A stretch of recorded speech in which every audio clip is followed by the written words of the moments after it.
go back to one of our main stories this morning. Nations around the world are marking the 80th anniversary of VJ Day, Japan's surrender at the end of the Second World War. In a personal message, King Charles has paid tribute to those who fought and died in the conflict. His Majesty will be attending the National Service of Remembrance in Staffordshire.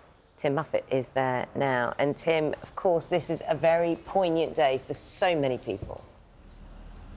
Yeah, good morning from the National Memorial Arboretum. A very special site. There's some 400 memorials in total. The one you can see behind me is the Burma Railway Memorial, and it is dedicated to the lives lost during its construction. Some 16,000 Allied prisoners of war died during the making of the Burma Railway, and this is actually parts of the original track from that railway. So much to reflect upon today. The King, the Queen, the Prime Minister and various other dignitaries will be here later. There'll be a flypast from the Battle of Britain Memorial flight. The Red Arrows are also expected to make an appearance. But really this is about the veterans. Now, one veteran of the Burma Campaign is a remarkable man called George Durrant.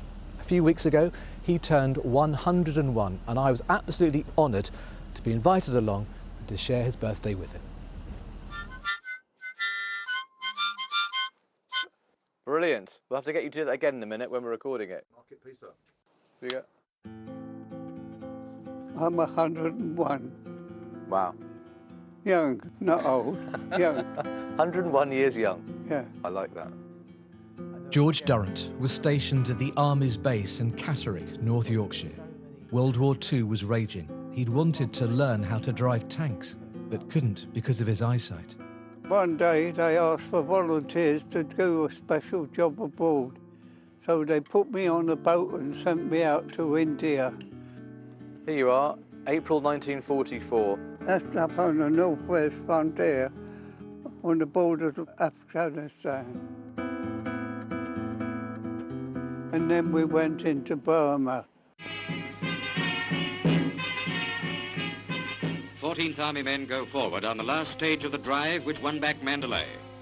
The Burma Campaign was one of the most brutal in military history.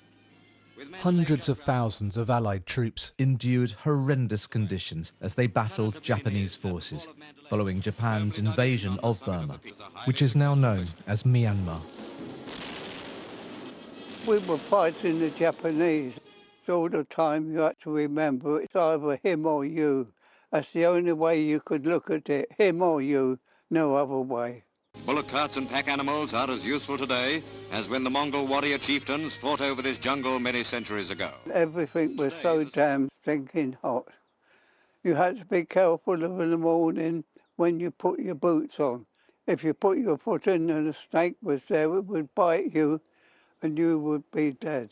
That travelled all over Burma and India with me. I used to play it to the snakes, and the snakes would do a little dance.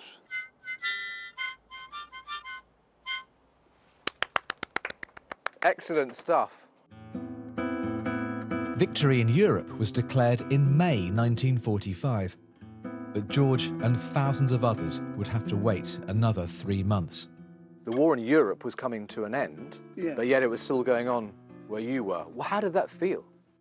Well, we felt very frustrated that we were stuck there and there was no way we could come back. The dropping of atomic bombs on Hiroshima and Nagasaki in August 1945 forced Japan to surrender. For George and other members of the so-called Forgotten Army, the war was finally over. That was a bit of a relief. We lost quite a few troops because conditions out there were so unbearable. Hello, Georgie boy.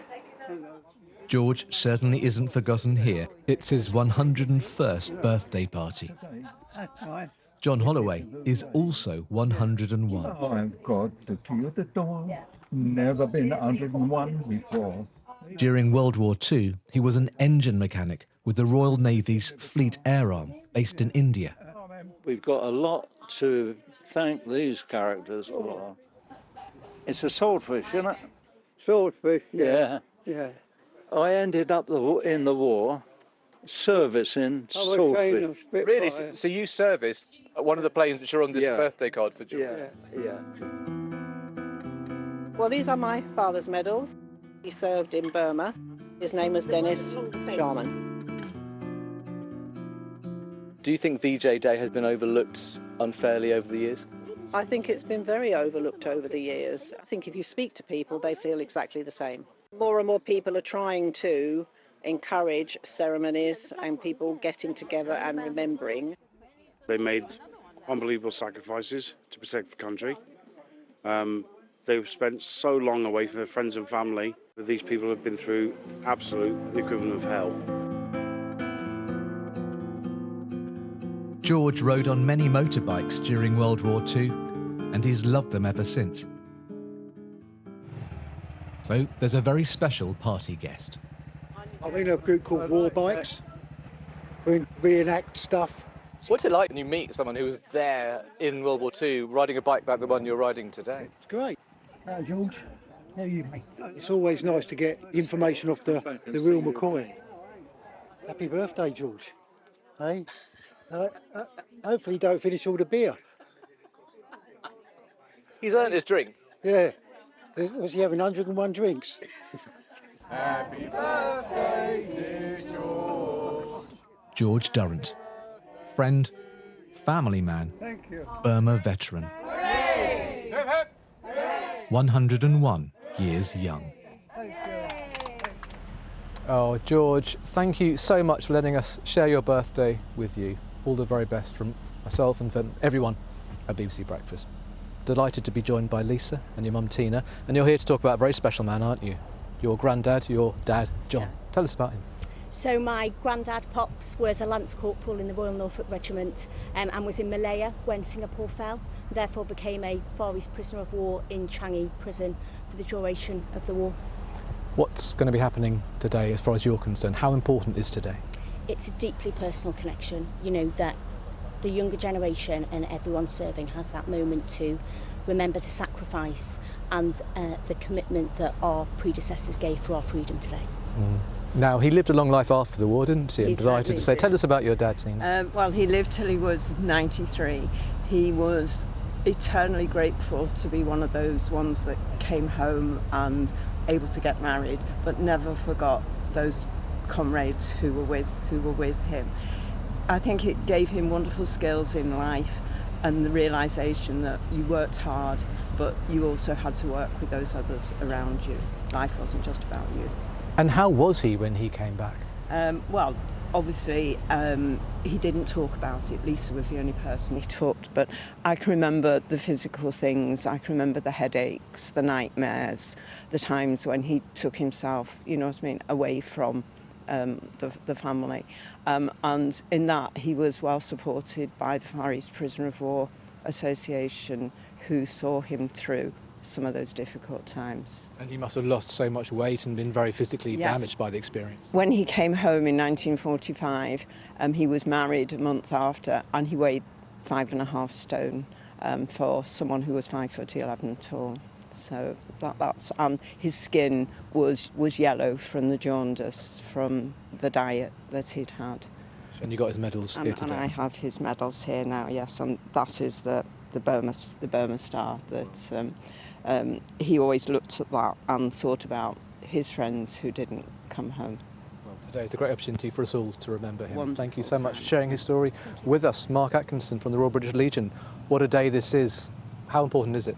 Really important, a momentous day ahead, I think. We've got 33 British and Commonwealth veterans with us today, and of course their families as well. That includes Burma Star recipients, a British Indian Army veteran, but also 3 civilian prisoners of war. So today's all about hearing those stories, the acts of bravery and sacrifice, and making sure that we never forget the effort that those individuals made. Has VJ Day been overlooked over the years, do you think? Well, our job is to make sure it's not overlooked, that they're not forgotten. You know, I think historically that may have been the case, but our job today is to make sure that those 33 veterans and their families are right at the centre of all of everything that's happening here at the National Memorial Arboretum.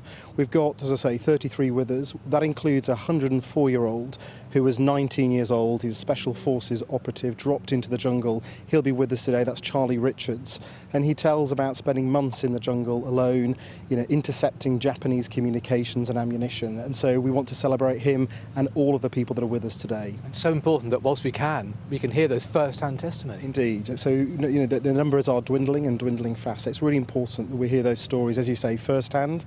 But also at the Royal British Legion, our job is to make sure every new generation hears those stories. So work in schools and elsewhere to make sure that it's never forgotten.